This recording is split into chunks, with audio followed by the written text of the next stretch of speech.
Сайн байцгаана уу? Бүгд энэ өдрийн минь төргийа.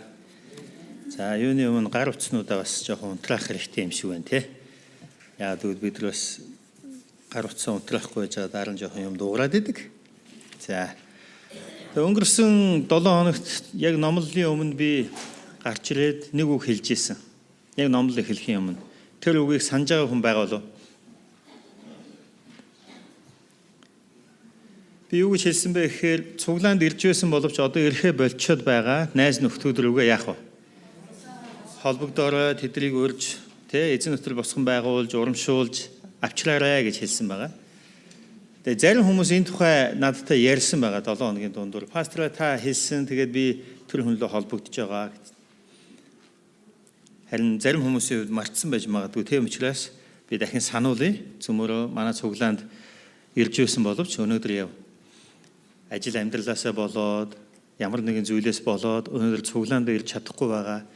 Тэгээ ирмээр байгаа ч гэсэн бас заримдаа цуглаанд ирэхгүй утгаар яадаг вүлээ. Нэг очмоор санагдаад байгаа мөртлөө нэг л очиход жоохон хэцүү байгаад байдаг байхгүй. Тийм учраас бид нар Иесусийн нэрийн өмнөөс тэднийг урамшуулж, урьж, тэгээ сүм цуглаандаа авчрах нь Бурхныг баярлуулах зүйл болно гэж би ингэж итгэж байна. Яков 5 дугаар бүлэг дээр энэ тухай чи түүний сүнсийг аварсан хэрэг болох болно гэж хэлсэн байдаг. Амен. Тийм учраас үргэлжлүүлэн эх 7 хоногт ч би бас та бүгдийг чуулганыхаа бусад ахын дүүслөө холбогдорой. Тэгээд одоо тэмдэглэл дээрээ бичиж аваад, утсан дээрээ тэмдэглэл дээрээ бичиж аваад тэгээд тэднийг ирээрээ гэд би ярих болно гэсэн ийм юм хийгээсэ гэж ингэж хүсэж байна. Хоёрдугаар миний хэлхийг хүсэж байгаа зүйл өнгөрсөн 7 хоногийн туршид ямар нэг маягаар хүрэлцэн ирж энэ цуглааныг цэвэрлэхэд гар бие оролцсон та бүхэнд маш их баярлалаа. За оролцож амжаагүй, оролцох сэтгэлтэй байсан ч оролцож чадаагүй хүмүүс байгаа. За ямар ч гэсэн бас сэтгэлээ чилээсэнд чинь баярлалаа гэж хэлхийг хүсэж байна. Бас зарим нь бол бүрийн тухай сонсоочгүй эсвэл санаачгүй явж байгаа. Тэгээ танд ч гэсэн баярлалаа. Яагаад гэвэл та маргааш дараагийн удаад ирж хийнэ гэж би найдаж байна. Тэгээд ямар ч байсан манай яг ингээд цэвэрлэгээ хийгдэж байх үед манай бусад сүмийн пасторууд, ахлагч нар ирсэн байгаа л да. Тэгээ тэр хэд ирчихэд бүр гайхсан. Та цуглааныхан чи ямар гоё юм бэ? Ингиж сүмээ хайрлаж, ингиж тэг цэвэрлэгээ хийж байгаа. Энэ бол үнэхээр итгэлийн үйлс байна гэж ингэж хэлсэн маа.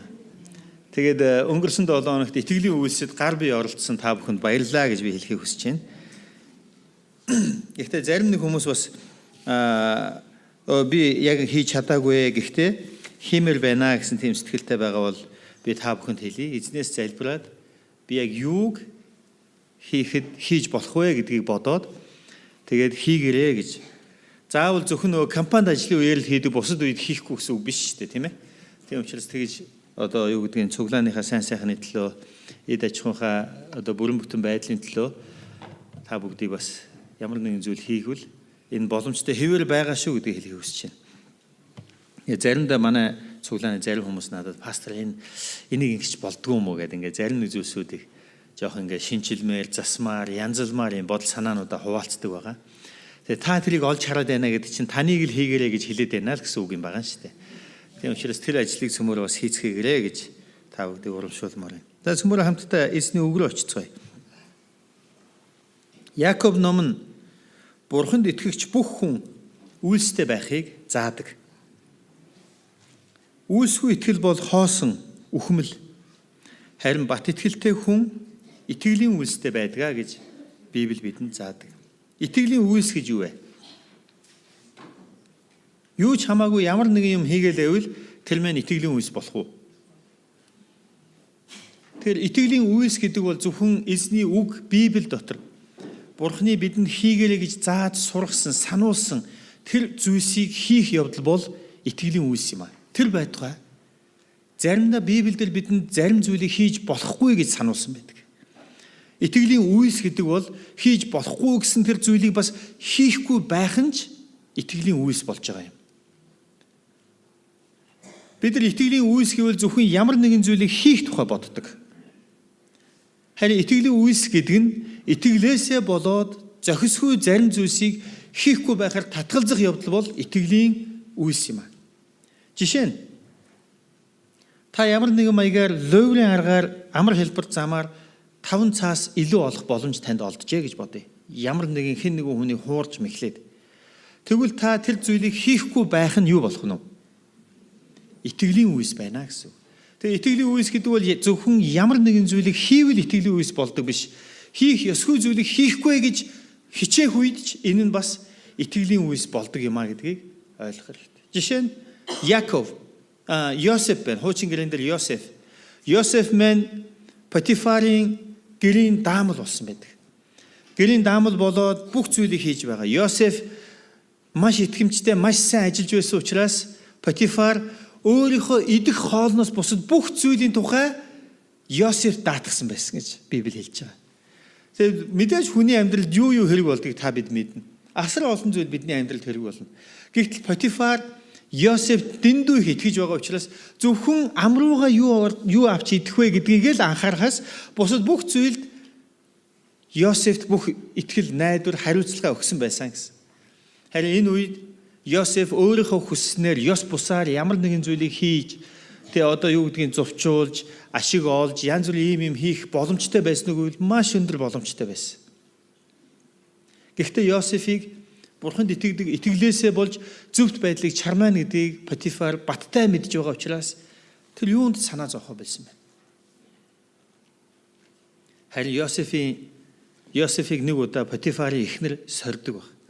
Яасан бэ гэвэл Йосефийн гоо үзэсгэлэн, мэрэгэн ухаантай байдал, төлөв төвшин байдал, тэр төлөвшөлтэй байдал энэ бүх зүйл нь юу болж байгаа гэхээр эмэгтэй хүний сэтгэлийг татсан байна. Тэгээ Потифарын эхнэр уг нь өөр хүний эхнэр боловч нөө Йосефийг хараад сэтгэл алдраад, дасаад, үргэлж хамт байгаад тэгээ Йосефийг хүсэмжилсэн байна.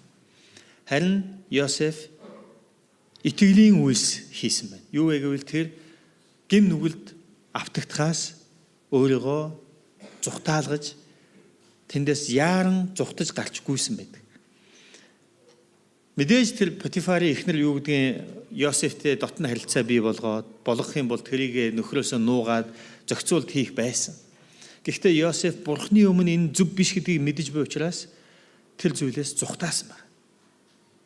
Энэ бол итгэлийн үйлс юм. Итгэлийн үйлс гэдэг нь зөвхөн юу гэдгийг сайн зүйлсийг хийх биш. Итгэлийн үйлс гэдэг нь бас зохисгүй муу зүйлээс зүхтах. Тийм зүйлээс өөрийн гарыг, амийг, хөлийг хол байлгах явдал бол итгэлийн үйлс юм а. Хэрвээ бид итгэгч юм бол бид итгэлийн үйлстэй байх ёстой юм а гэж Библи бидэнд сануулсан хэлж байна.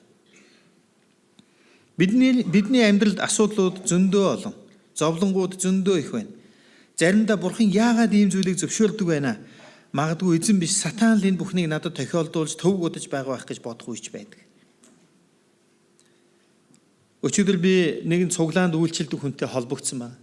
Тэгээ тэр хүн надад юу гэж хэлсэн гэхээр тэр хүн байна бол хүүхэд байхаасаа Есүст итгэсэн. Библийн сургуульд сурсан. Цуглаанд тасралтгүй үйлчилж байгаа. Эзний төлөө, эзний чуулганы төлөө бүх амьдралаа өдийг хүртэл зориулсан хүн байна.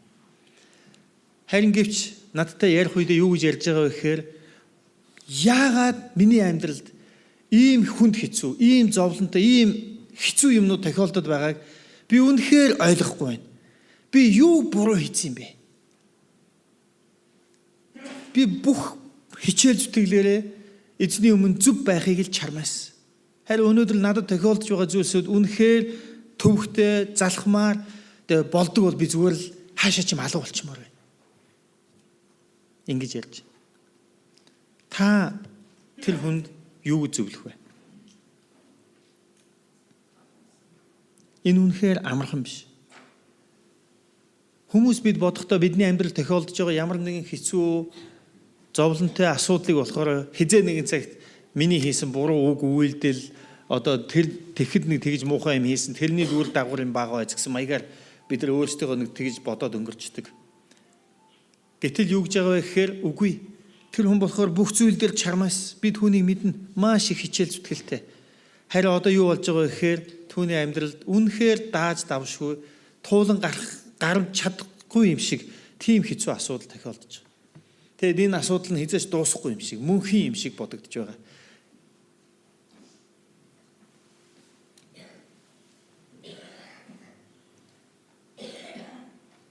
Харин өнөөдрийн Библийн ишил бидэнд хэлж байгаа гол санаа нь юу вэ гэвэл зовлонгийн дунд хэрхэн зөвхт байж Бурхны талд үлдэх вэ гэдэгт та бидэнд мэрэгэн ухаан хэрэгтэй юм а гэсэн энэ гол санааг өнөөдрийн Библийн хэсэг бидэнд хэлж байгаа юм. Та нарын хэн нэг нь мэрэгэн ухаанаар дутвал бүх хүнд өгөөмрөөр буруу шаалгүй өгөгч Бурханаас гуйг тэгээд түүнд өгөгдөх болно.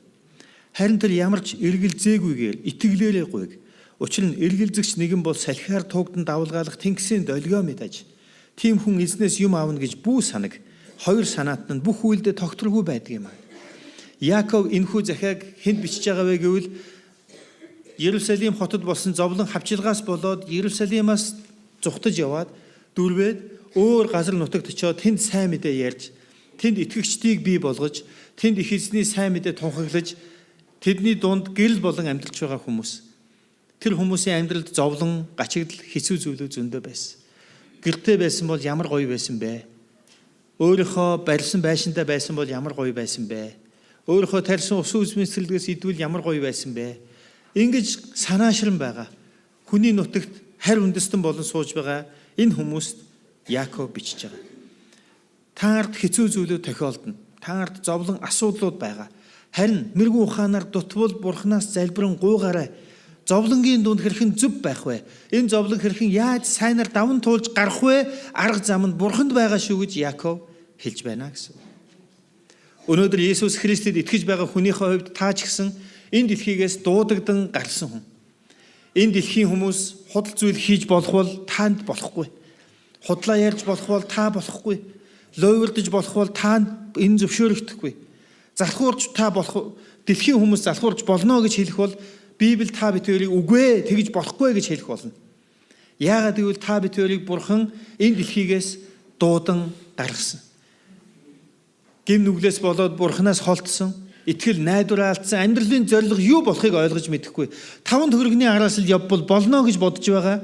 Үүнээсээ болж мэхлэгдсэн, урам зориггүй болж байгаа, худал хуурмгаар дүүрч байгаа энэ хүмүүст Бурхан таныг үлгэр жишээ, модель, загвар болгож харуулахын тулд таныг дуудсан байна. Яагаад өөр хэн нэг биш? Таныг дуудсан байна. Учир нь таныг ингэж байж чадна гэдгийг Бурхан мэдэж байгаа юм. Тийм учраас их эзэнд итгэх итгэл найдвар дотор би та бүгдийг энэ зовлон гим нүглээр дүүрэн байгаа дэлхий дээр Есүсийн мэрэгэн ухааныг авахыг хүсэн чармаагаасаа гэж урамшуулмаар байна. Бидэнд мэрэгэн ухаан хэрэгтэй. Бидэнд мэрэгэн ухаан хэрэгтэй. Мэрэгэн ухааныг эргэлзэлгүйгээр гуй гэж хэлсэн. Дотроо өөр нэг Б, В хувилбартайгаар асуудалд хандаж болохгүй. Харин Бурханы хүсэл юу болохыг мэдээд түүний дагуул хийн гэсэн тууштай сэтгэлтэйгээр залбирах ёстой юм а гэж хэлж байна гэсэн. Египтээс гарсан Израилийн ард түмнийг Бурхан галан баг нь үүлэн багнаар удирдсан байна. Хизээ тэр галан баг нь дээш хөөрч явахыг тэд мэдэхгүй байсан. Харин хизээж хамаагүй. Тэд юу ч хийж байсан хамаагүй. Тэд ямар ч зүйл үйлдэж байсан хамаагүй. Яг нэг л мөчөд нөгөө галан үүлэн баг нь дээш хөөрдөг. Тэгэнгүүт бүх израильчууд хамаг юма хамж аваад тэгэл галан баг нь аль зүгт явна түүнийг яах вэ? Дагаал явна. Өнөөдөр их эзний үг та биднийг бас яг ингэж л хэлдэг. Өнөөдөр Бурхан та биднийг бас яг ингэж л удирдах байгаа. Харин бид нар энэ удирдамжийг тэр бүр ойлгодог. Яг тэгээ болно үстэй гэж бид дандаа хойш тавьдаг. Тийм учраас Бурханы хайртай хүмүүсээ энэ дэлхий дээр амьдрахад бидэнд мэрэгэн ухаан хэрэгтэй байна. Энэ мэрэгэн ухааныг бид Бурханаас залбирах ёстой гэж Библи хэлж байна.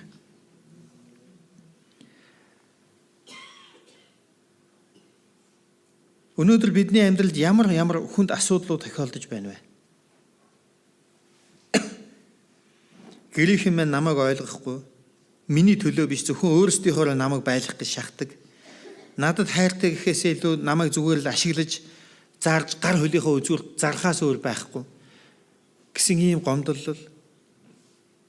Эхнэр эсвэл нөхөр маань биднийг ойлгохгүй, дэмжихгүй, хувиа бодож довоо шарлуулж, биднийг ашиглах үедээ ашиглаад өөртөө ямар нэг юм хийлэх болохоор хийлэгдэн мөртлөө Миний төлөө гэсэн сэтгэлгүй. Өөр хүмүүст хачин сайн. Хамт явж ирсэн өөр хүн утастангууд л гиг бүнд ажилтаа боллоо гээл амар чухал хойшлуушгүй гээл хаяа явчихдаг. Дандаа л 2-р, 3-р бүр 6, 7-д эсвэл 8-д бичигддэг. Энэ манай нөхөр, манай эхнэр ер нь надад хайргүй байхаа энэ. Надаас өөр хүмүүс болохоор хамаг юмал зарчдаг мөртлөө надад болохоор жоохон ч юм хялаалахгүй. Татганаал ингэж бодож байгаа бодол. Ажил хамт олонныхоо дунд ховж асуудалтай. Алагчлалтай. Худал хуурмаг зүйлд нь гар бие оролцохгүйгээс болж ганцаардаж, ад үзэгдэж, дээд удирдлаганд бусад хүмүүсийн үгээр таныг дүгнэж, үнэлж,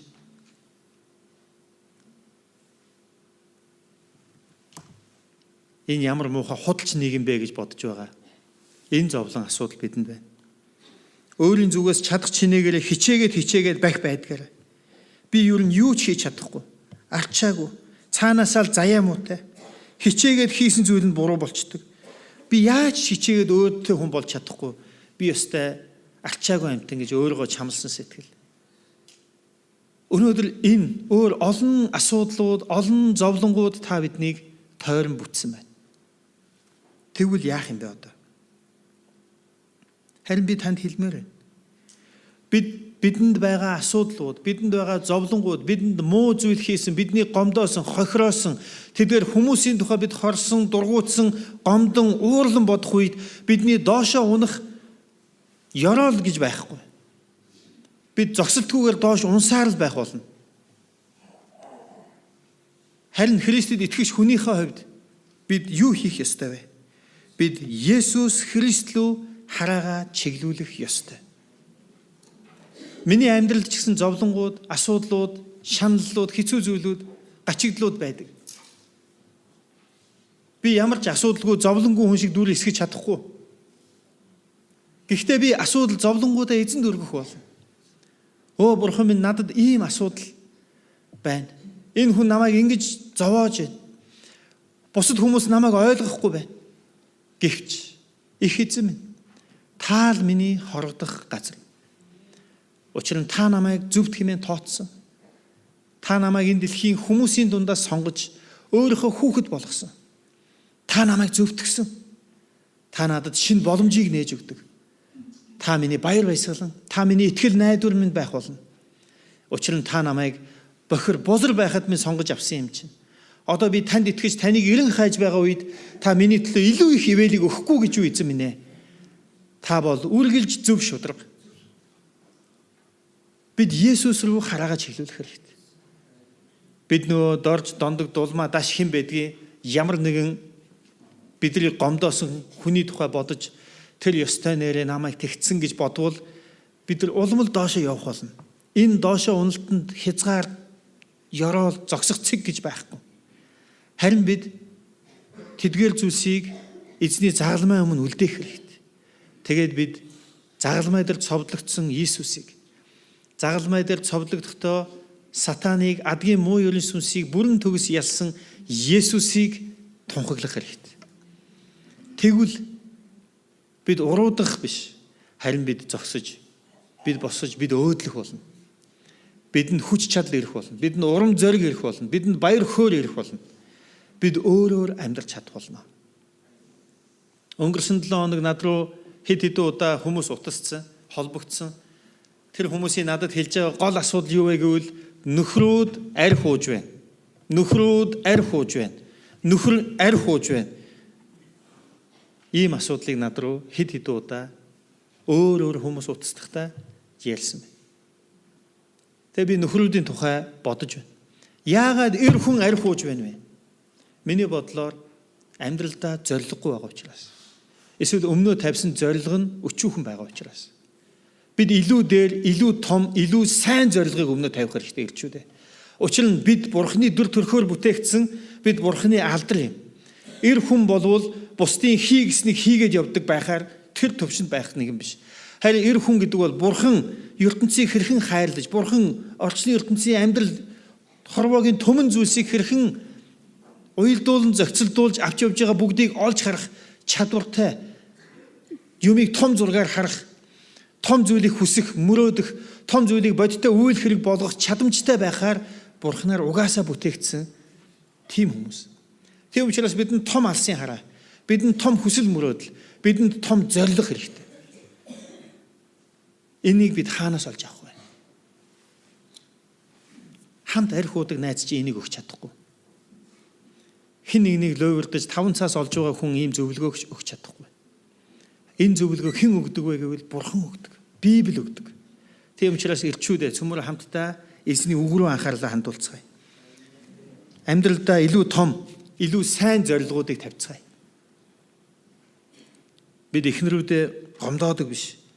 Харин түүнийг хэрхэн хайрлаж, түүнтэй хэрхэн гэр бүл болж байсан тэр үеишгээ түүнийг баярлуулж, эхнэрүүдээ баярлуулж амьдрах тийм хувь тавилантай хүмүүс юм аа бид. Тийм учраас бид энэ зүйлийг өөрийн болгож олж авах ёстой байна. Бидний амьдралд гачигдал, дутагдал, хоосон зүйлсүүд, асуудлууд зөндөө байгаа үнэн. Гэвч бид үүнийг даван туулах мэрэгүн ухааныг их эзнээс авч чадна. Амен. Бидний амьдралд байгаа асуудлуудыг зүйрлэх юм бол нэг иймэрхүү зураглал надад харагдаж байгаа юм. Зах хязгаар нь харагдахгүй далай. Энэ далай салхи шуурганаас болж давлгаалж байна. Том давлгаан. Харин энэ дунд нэг жижигхэн зав салхины аясаар ийшээч нэг шийдэгдээл, тийшээч нэг хөвөөд л явж байгаа. Бидний амьдралд зориг байхгүй бол бид нар яг л тийм байгаа. Яг галт сөнөөгч гэж хэллэг байдаг. Зарим удирдагч нар гал сөнөөгчийн ажил хийдэг гэж. Энэ юу гэсэн үг вэ гэхээр байгууллага дээр гарч байгаа асуудал нэг болгоныг шийдэх гэж явдаг. Харин жинхэнэ удирдагч болвол асуудлуудыг шийдэх гэж гэхээс илүү зорилгыг илүү зөв тодорхойлж өгөөд тэр зорилго руу бүгд хамтдаа явах нөхцөлийг бүрдүүлж өгөх бол жинхэнэ удирдагч. Харин сул удирдагч болвол энд нэг хүн гомдлоо, нөгөө хүн дээр очино. Тэнд нэг хүн тэглээ, нөгөө хүнийг очиж харагдана. Ийм маягаар явдаг. Энийг болвол яг байгууллагыг үр дүнтэй байдалд хүргэх тийм удирдагч гэж үздэггүй.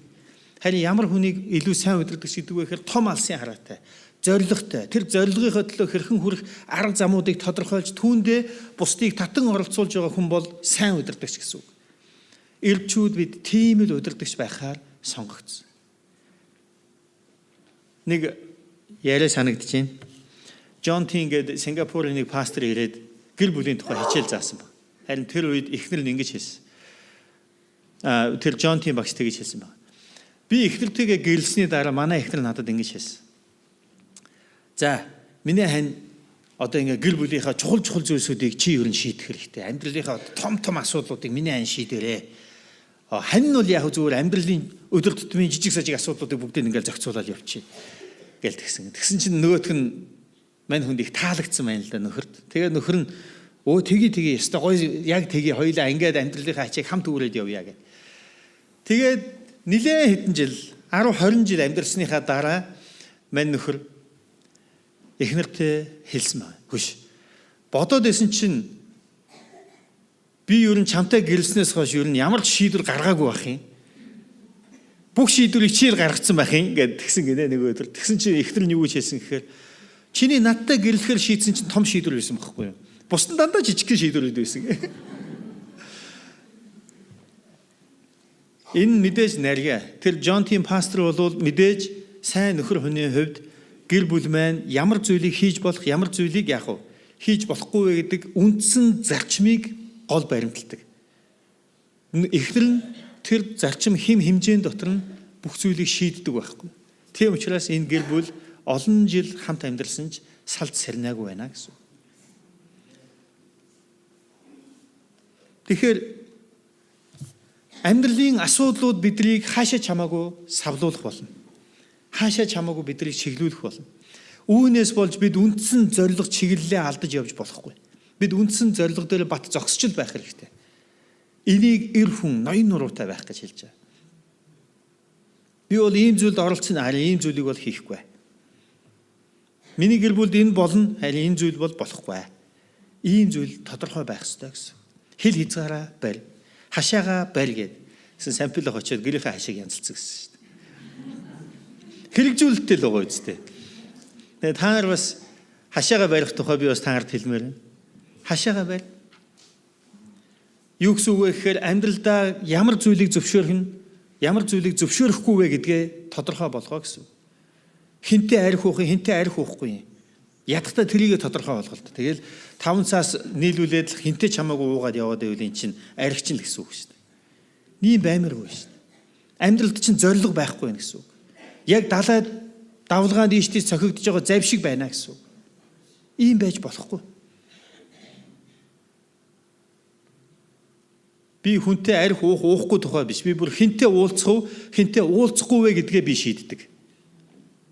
Надтай уулзъя гэсэн хүн болгонтой би уулзах албагүй. Ойлгож байна уу та? Яагаад гэвэл би илүү дээр, илүү чухал, илүү үн цэнтэй зүйлд би өөрийн цагийг зориулахыг хүсдэг.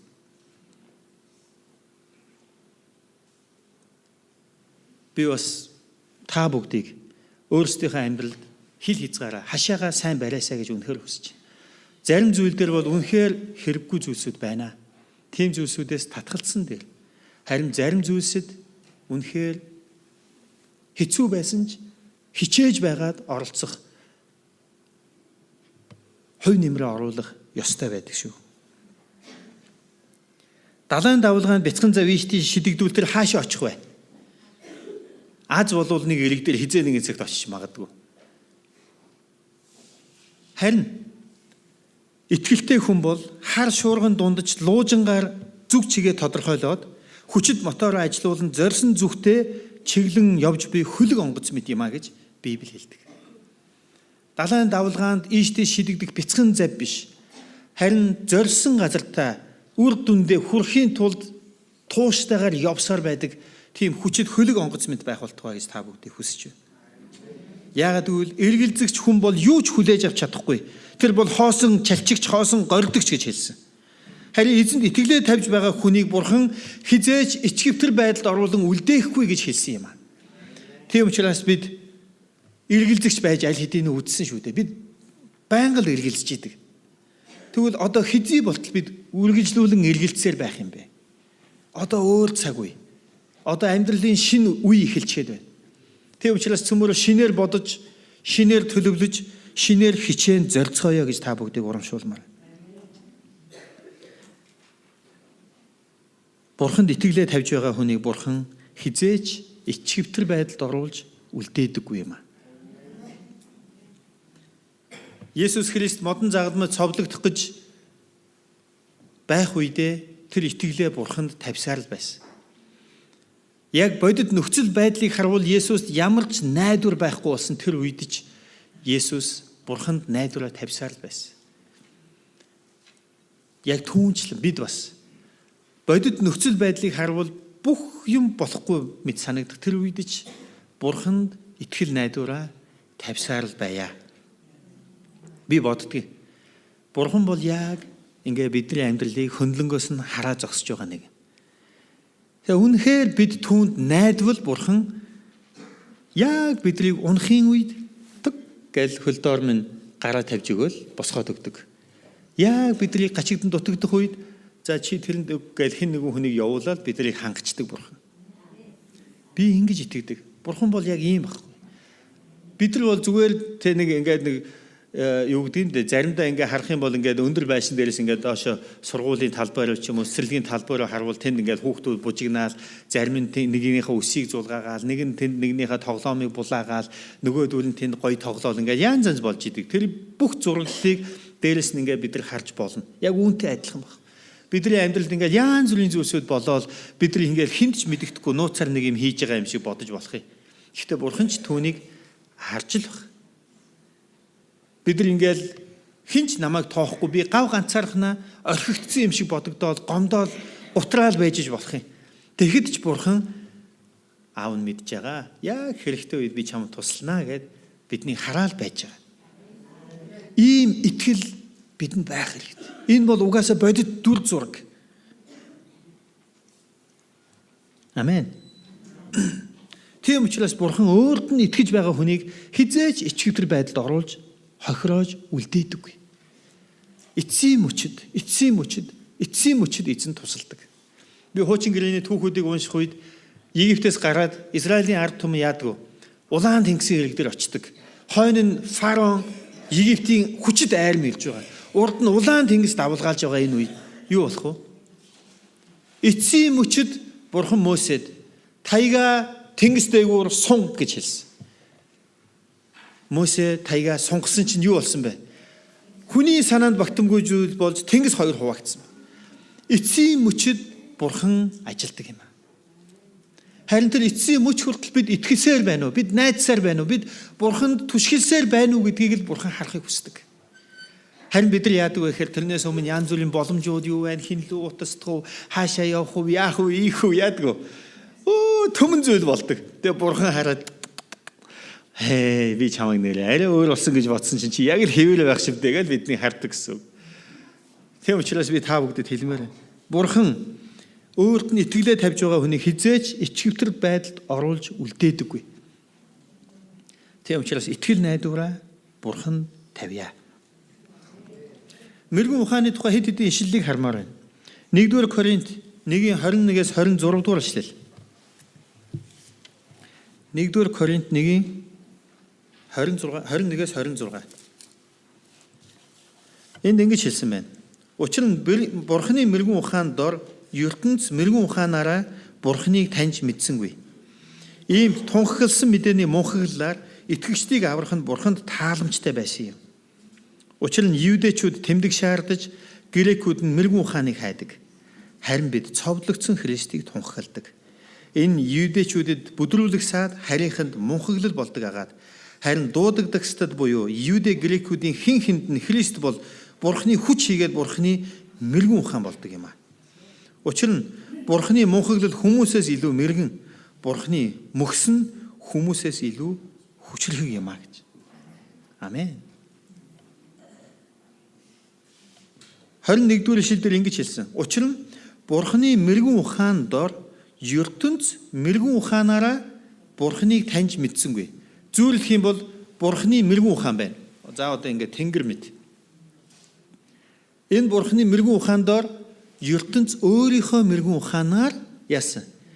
Бурханыг таньж мэдэх гэж чадахгүй байна гэж хэлж байна гэсэн.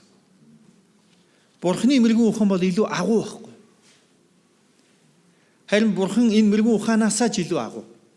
Гэтэл ертөнц өөрийн мэргэн ухаанаар тэрхүү агуу мэргэн ухааны доор байгаа мэргэн ухаанаар Бурханыг таньж мэдэх гээд оролдоод байгаа байхгүй. Тэгээд юу гэж хэлдэг вэ гэхээр за Бурхан байхгүй юм байна уу? Яагаад гэвэл би тэгж бодож байна. Хэрвээ Бурхан байсан бол ингэх байсан, тэгэх байсан. Бурхан хүний бодол санаанд нийцүүлдэггүй. Харин хүн Бурханы бодол санаанд нийцүүлдэг юм аа. Тэгэхээр миний хэлхийг хүсэж байгаа гол санаа минь юу юм бэ гэвэл бидний амьдралч буй энэ ертөнцийн хоёр төрлийн мэргэн ухаан байна. Нэгдүгээр мэргэн ухаан бол Бурханы мэргэн ухаан. Хоёр дахь мэргэн ухаан бол ертөнцийн мэргэн ухаан. Бид ертөнцийн мэргэн ухаанаар Бурханыг ойлгож чадахгүй юм аа. ертөнцийн мэргэн ухаан гэж юу юм бэ? Бид төрхөөсөө өсгөөсөө олж авсан тэр бодлууд. Бидний мэргэн ухаан үргэлж санаа зовнил, үргэлж амар хэлбэр ашиг олз, үргэлж юмыг хурдан, амархан, энгийн өөрт ашигтайгаар хийчих гэсэн бодлууд байгаа. Харин Бурханы мэргэн ухаан үүнээс арай өөр байдаг. Тэгээ сайхан миний нэг найз маань одоо маргааш Америк явах гэж байгаа найз маань ингэж ярьсан ба. Яг нодлон жил өдийд Америкийн визэнд орсон. Тэгсэн чинь манай нөхрийн виз гараагүй байгаа. Тэгээ энэ жил дахиад визэнд орсон. Тэгээ нодлон визэнд ороод гараагүй. Тийм учраас одоо дахиад орох гэж байгаа учраас манай нөхөр яах вэ? Илүү туршлагатай болсон байж таарна. Тэгээд манай нөхөр хүмүүсээс зөвлөгөө аваад янз янзын болсон чинь чи банкнд мөнгө байршуулахгүй бол банкны сайн баталгаатай байхгүй бол чиний виз гарахгүй гэж хүмүүст зөвлөсөн байна. Тэгээд манай нөхөр өөрийнхөө дансыг үзэхээр бүх мөнгөө цуглуулад хамт шимээд хийхэд 4 сая төгрөг болсон гинэ. Тэгээд 4 сая төгрөг нь Америкийн хонгоцны мөнгөнд ч хүрэхгүй байхгүй гэр бүлээрээ. Тэгээд тийм банкны баталгаатай хуулбартай чи орвол чиний виз гарахгүй тодорхой штэ гэж хүмүүс хэлсэн. Тийм учраас манай нөхөр юу гэж бодсон гэхээр нөгөө 300 мянган төгрөгөөр 10 мянган доллар дансандаа байрлуулад банкнаас баталгаа гаргуулж авангуудаа яадаг нэг тийм юу гэдэг хүмүүс байдаг шүү дээ. Тийм хүмүүстэй холбогдох уу. Тэгээд ахиухан хэмжээний мөнгө банкндаа байршуулад банкны сайн баталгаатай орвол виз гарна гэсэн ийм одоо ертөнцийн мэрэгэн ухаан түүнд маш олон хүмүүс өгсөн байна. Тэг хэрэгтэй штэ. Тэгэрээ. Тэхгүй бол гарахгүй шүү. ертөнцийн мэрэгэн ухаанд мань хүн маш их цохигдсон байна. Тэгээд дараа нь мань хөр яасан гэхээр нэг пастор дээр очиод хэлсэн байна л да. Пастраа нодлон виз гараагүй. Одоо визэнд орох цаг юу юугүй болчлоо. Тэгсэн банкны баталгаа байдгүй. Яах вэ? Банкны баталгаа гаргуулчихуу яах вэ гэд асуусан гинэ. Тэгсэн чинь нөгөө пастор нөөдөөс нь харж ирсэн. Чи мөнгөнд итгэлээ тавих уу? Бурханд итгэлээ тавих уу? Мэдээж бурханд итгэлээ тавих нь илүү дээр гэдгийг чи мэднэ штэ гэж хэлсэн гинэ. Тэгээ нөгөө нөхөр чинь уг нь бол яах вэ? Нөгөө хүнээс нэг тэг гэдэг үгийг сонсомоор байсан байж штэ. Гэвч тэр пастор маш гоё зөв сүнслэг тэгээ бурханлаг хариулт өгсөн байна. Тэгээ нөгөө пастор чинь тэр нөхцлөөс үгээс болоод одоо яах вэ? Банкны баталгаа, хуурамч баталгаа хийлгэж авч чадахгүй болсон байна. Сэтгэл нь хэцүү болоод. Тэгээ за эзэн минь танд найдлаа шүү. Тэгээ визэнд орсон. Визэнд орохдоо мань хөр өөрийнхөө банкныхаа баталгааг ямар ч нөгөө 4 саятай банкны баталгаагаа аваад тэгээ урд нь ажиллаж исэн газруудаасаа янз бүрийн хүмүүсээс ингээд тодорхойлолтууд аваад баахан бичвэрээр аваад очсон. Харин нөгөө визний хүн алиг нь сөхөж үзээгүй. Бүгдийн доош нь харуулж тавьчихад за яах гэж байгаа юм? Америк явна. Яах юм? Сургууль сурна. Чи юу хийдгийг пастор? Хэрвээ чи пастор юм бол чи явахаар танаас чи яах юм? Ингээд 2 жилийн өмнөөс бид нар өөр шинэ пастор томилсон. Тэр пастор аваа явж байгаа. Тэгээ намайг явуулсан ч манай цуглаан асуудал. Цуглааныхын тухай баахан асууж яснаа. За 2 дахь өдрөд виза аваарай. Нөгөөд чи шокд ороо. Тэгээ гарч чоод гэртээ очиод эхнэртэйгээ хоёулаа залбирсан. Бурхан минь ээ. Бурхан та бүх зүйлийг удирддаг гэж итгэхийн оронд дансандаа их мөнгөтэй байвал виз гарчна гэж итгэх гэж байсан. Миний мунхаглалыг уучлж өгөөч.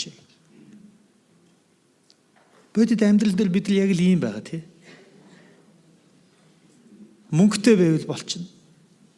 Мөнгөтэй байвал чадчихна. Бурхан хаана яваад байгаа юм бүү?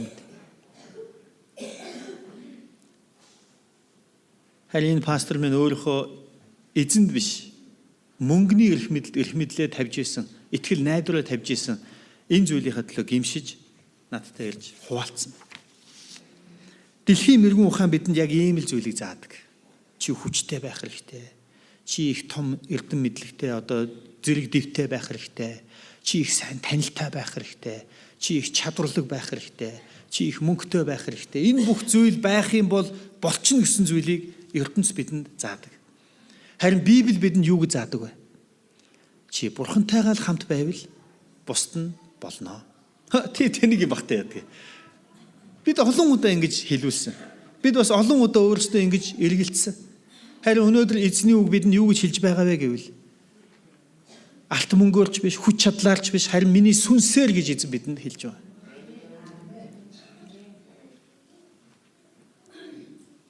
Бидний амьдарч байгаа дэлхийд 2 төрлийн мэрэгэн ухаан байна.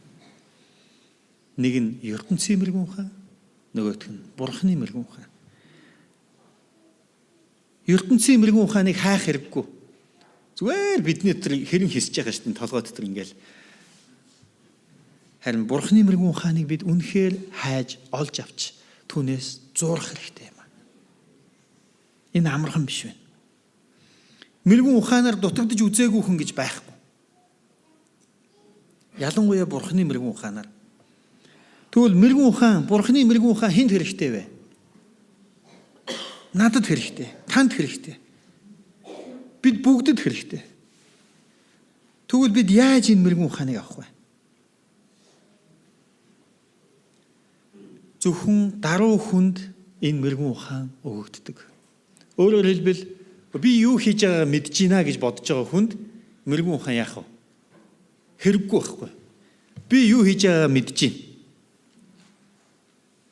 Мэдж байгаа гэж байгаа учраас тэнд мэрэгэн ухаан хэрэггүй.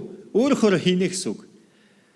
Харин даруй хүнд би яаж илүү сайн, илүү зөв, илүү үр дүнтэй хийх вэ? Надад туслаач. Ийм даруй сэтгэлтэй хүнд мэрэгэн ухаан хэрэгтэй.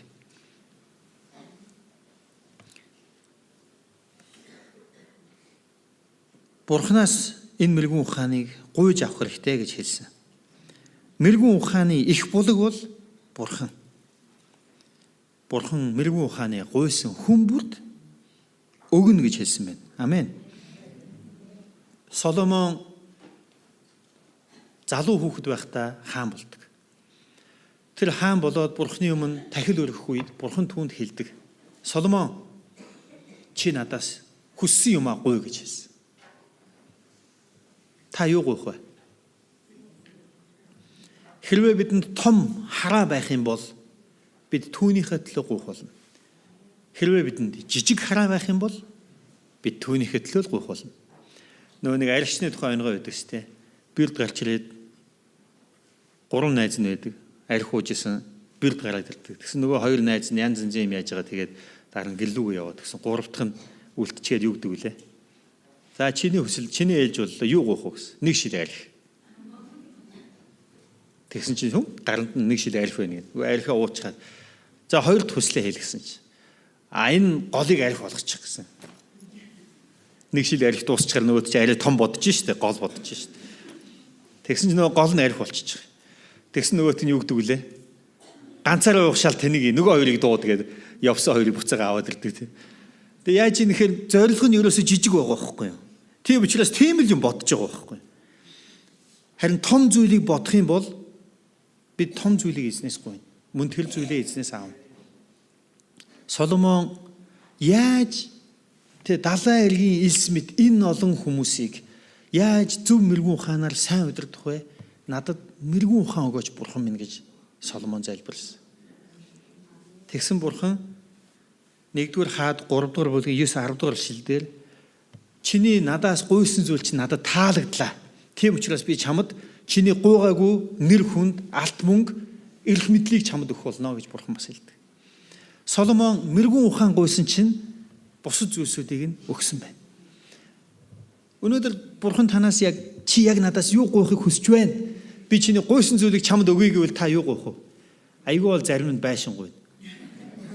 Айгүй бол зарим нь машин гуйна. Айгүй бол зарим нь сургалтын төлбөр гуйна. Гэхдээ бидний харааг илүү том байхыг Бурхан хүсэж байна. Бидний сэтгэлийг илүү том байхыг Бурхан хүсэж байна. Амен. Даруй зүрх сэтгэлээр мэрэгэн ухаан гуйвал Бурхан түүнд заавал хариулж өгдөг юм аа.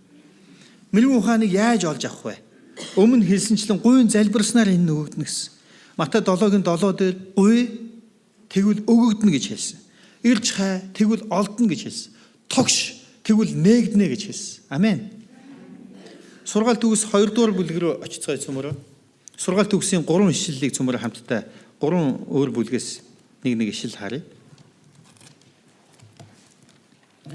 Сургаалт төгс 2-ын 3-аас 6 дээр ингэж хэлсэн байна. Ухаарлыг чи чангаар дуудаж ухаарл ойлголтын төлөө дууга өндөрлсгөөс цалин цагаан мөнгө мэт үүнийг ирж нууц эрдэн мэт түүнийг хайваас эзнээс эмээх үеийг чи ойлгоно, Бурхны мэдлэгийг чи олж авнаа. Мэрэгэн ухааныг эзэн өөрөө өгдөг. Мэдлэг ба ухаан бодрол түүний амнаас гардгаа гэж. Амен. Бид их эзнээс хүсэн хайх юм бол яана гэж байна. Эдгээр зүйлсүүд нь өгөгдөх болно гэж хэлж байна. Тийм учраас эзнээс гуйх хэрэгтэй. Амен. Дуулал 51-р бүлгийн 6-р эшлэл. Дуулал 51-ийн 6.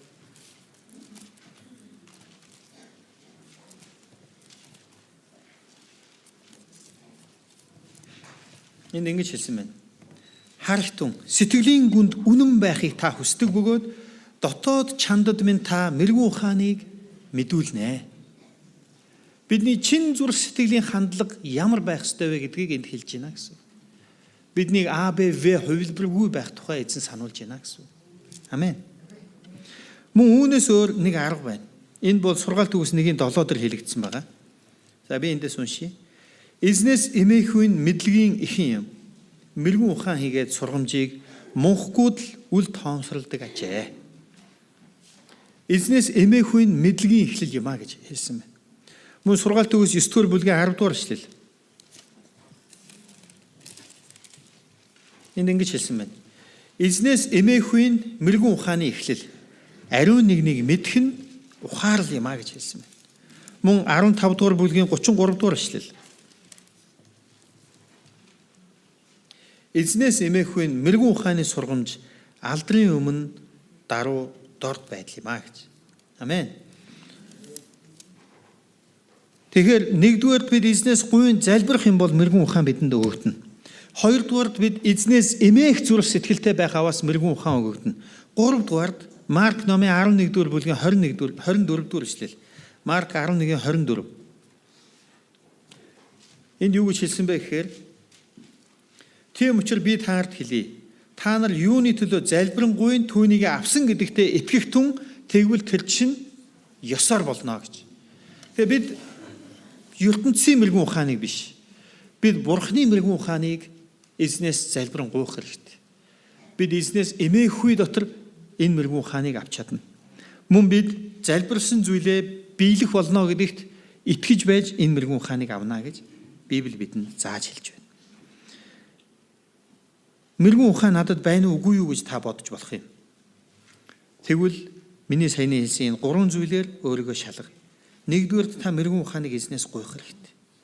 Хоёрдугаард та эзнээс эмээх зүрх сэтгэлийн хандлагатай байх хэрэгтэй. Гуравдугаард та гуйсан зүйлээ мэрэгэн ухаан надад ирсэн гэдэгт итгэх хэрэгтэй юм. Харин Яаков номын 1-р бүлэг бидэнд юу гэж хэлсэн бэ гэхээр мэрэгэн ухаанаар дутагдах хамгийн ихний том эхлэл юу юм бэ гэвэл мэрэгэн ухаанаар дутагдах хамгийн том нөхцөл нь юу вэ гэвэл эргэлзээ юм а гэж хэлсэн байна. Эргэлздэггүй хүн байна уу? Байхгүй миний бодлоор. Бид бүгд эргэлздэг. Бид тэгнэ гэж хэлэх мөртлөө яг тэгж хэлж байх үедээ л дотроо яадаг. Эргэлзэж идэг. Энэ юу вэ гэвэл энэ төрөлхийн гэмтэй мөн чанар багхгүй юу? Үүнтэй бид тэмцэх ёстой юм аа. Үүнтэй бид тэмцэх ёстой. Нэг пастор найз минь надад тэгж хэлсэн байгаа. Хүнд итгэж сурах хэрэгтэй гэж. Яагаад гэвэл бид нар Бурханд итгэдэг. Бусдад ч итгэдэг. Бас өөртөө ч итгэдэг. Бид нар яг тийм байдаг байхгүй. Юмыг ажидгүй би мартчих шүү сануулаарай. Тэгдэг те. Өөртөө итгэхгүй байгаа шүү. Бидэнд ямар нэгэн үүрэг даалгавар яагангууд би чадахгүй. Яас би чадахгүй. Өөртөө итгэхгүй байгаа байхгүй. Бас бид нар бусдад итгэдэг. За тэр ч яг ирнэ шүү дээ. Тэр яг тэгж харагдаач. Бид нар бусдад ч итгэдэг. Бурханд бас итгэдэг. Бурхан барыг туслахгүй байж магадгүй. Тэгэх юм бол юу ч гэсэн залбирыг тэгээ тэдэн хүртэл хараад болохгүй бол тэгнэ. Бидний бодит байдал яг ийм байхгүй. Бид нар өөртөө ч итгэдэг, бусдад ч итгэдэг, Бурханд ч итгэдэг. Итгэлгүй байдал гэдэг бол хараал байхгүй. Итгэлгүй байдал гэдэг бол гим нүгэл. Ихтэй бодит амьдрал дээр бид нар яг л ийм байдаг. Харин бид Есүст итгэсэн хүнийхээ хувьд бид итгэж сурах хэрэгтэй. Бурхан юу гэж хэлсэн гэхээр Есүсийн нэрд итгэдэг болгоныг өөрийнхөө хүүхэд болох эрхийг өгсөн юм аа. Тэгвэл юу гэсэн үг вэ? Есүс бол Бурханы хүү гэж итгэж байгаа хүн болгон хэн? Бурханы хүүхэд. Харин та өөрийнхөө Бурханы хүүхэд гэдэгтээ итгэдэг үү?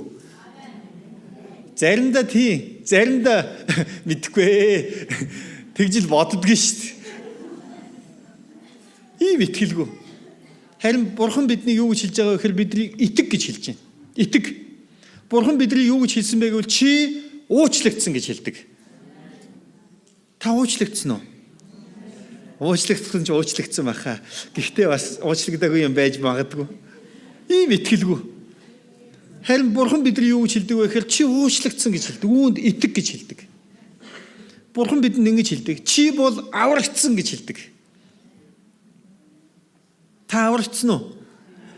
За яг мөнхийн усад очиод эзний өмнө шүүгдэх үед л мэдэндээ.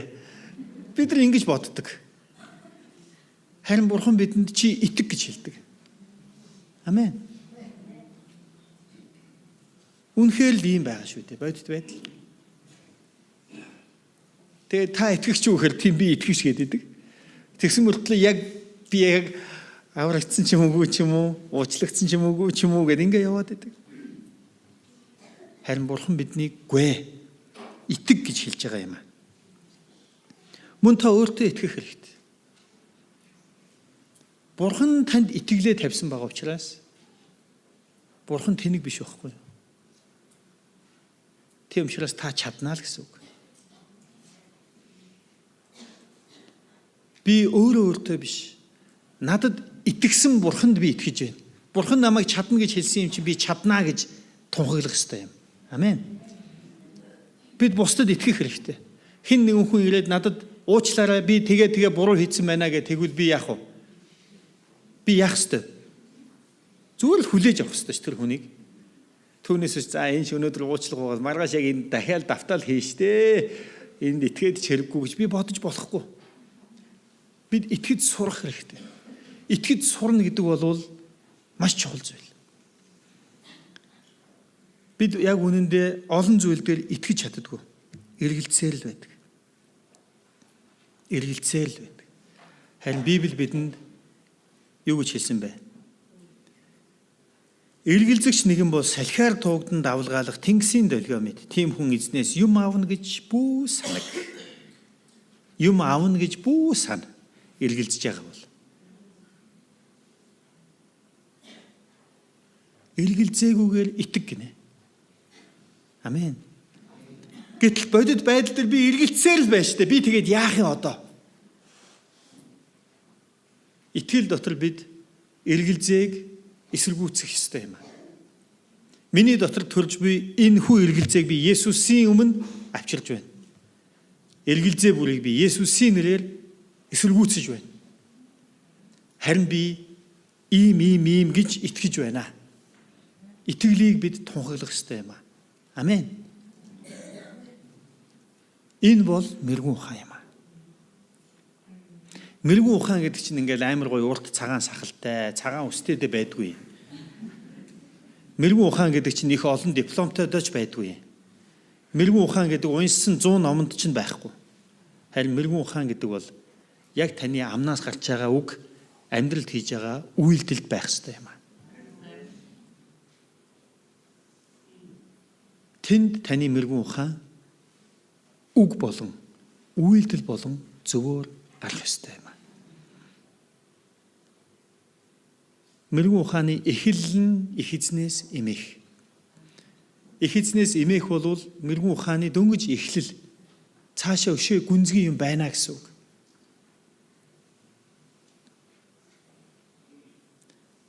Тийм учраас Бурхны хүмүүсээ цөмөр их эзнээс мэрэгэн ухааныг хүсэмжилцгээе. Эзний бэлэг авьяас, эзний ариун сүнсний тосолгоо тэдгээр зүйлсүүдийг бид хүсэх ёстой гэж Библи хэлдэг юм. Тэгж яагаад нэг эрчин биз. Хэрэгтэй бол Бурхан өөрөө өгчин биз биш. Бид хүсэх ёстой гэж Библи хэлсэн юм. Тийм учраас бид эзнээс Бурхан минь та надыг мэрэгэн ухаантай болгож өгөөч. Та өөрийнхөө маргааш нөгөөдөр өдөр тутмын амьдралдаа та ямар нэгэн шийдвэр гаргах үедээ та яг энэ үгийг санаарай. Би мэрэгэн хүний ёсоор яаж энэ тохиолдолд шийдвэр гаргах ёстой вэ гэж. Таны дэлхийн ертөнцийн ухаан бол танд юу ч бодохгүйгээр инстинктээр та шууд шийдвэр гаргана. Энэ бол ертөнцийн мэрэгэн ухаан ингэж ажиллана. Харин ариун сүнсний мэрэгэн ухаан наад чинь зөв үү гэж биднээс асуух бол. Тэр үед та зөв мэрэгэн ухааны шийдвэрийг гаргаарай гэж хүсэж байна. Амен. Мэрэгэн ухаан бол их эзнээс эхлэлтэй. Мэрэгэн ухаан та бидний үг, та бидний үйлсээр батлагдах ёстой юм. Харин мэрэгэн ухаанаар дутагдагч нэг нь Бурханаас гуй. Тэгвэл бүх хүнд өгөөмрөөр буруу шаалгүй өгөгч Бурхан бүгдэд чинь өгөх болно гэсэн үгэнд итгэцгээе. Тэгээ цөмөр хамтаа эзнээс мэрэгэн ухаан гуйх уу? За тэгээ цөмөр хамтаа босоод эзний өмнө зогсъё. Тэгээд эзэн минь надад та хэрэгтэй байгаа мэрэгэн ухааныг өгөөч гэж цөмөр гуйцгаая. Амен. За цөмөр хамт босъё. Хоёр хөл дээр босон зогсоод эзэн минь надад хэрэгтэй байгаа мэрэгэн ухаан өгөөч гэж цөмөр гуйцгаая.